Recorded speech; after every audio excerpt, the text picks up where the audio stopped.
పాప్కార్న్కి ఎప్పుడైనా వెడల్పాటిది పెట్టుకోవాలి, ఎందుకంటే అవి పొంగుతాయి కాబట్టి. ఇది నార్మల్ పాప్కార్న్ అండి, ఇది నార్మల్ పాప్కార్న్ అండి. బయట షాప్లో దొరుకుతాయి, హోల్సేల్ షాపుల్లో.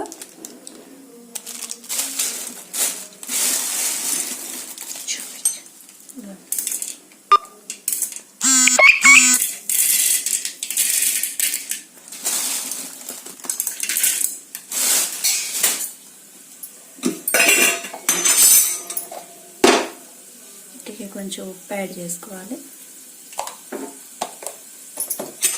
కొంచెం ఫ్రై అవ్వాలి.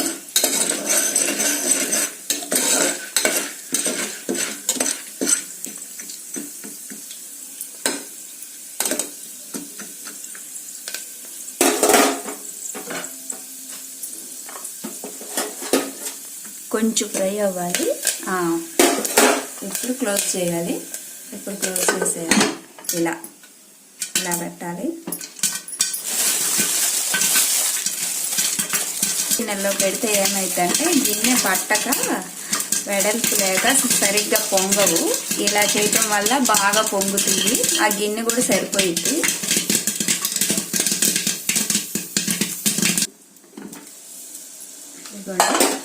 Popcorn ready. ఇంట్లో ఈజీగా ఇన్స్టెంట్గా పాప్కార్న్ ఇలా తయారు చేసుకోండి. చూసారా పాప్కార్న్?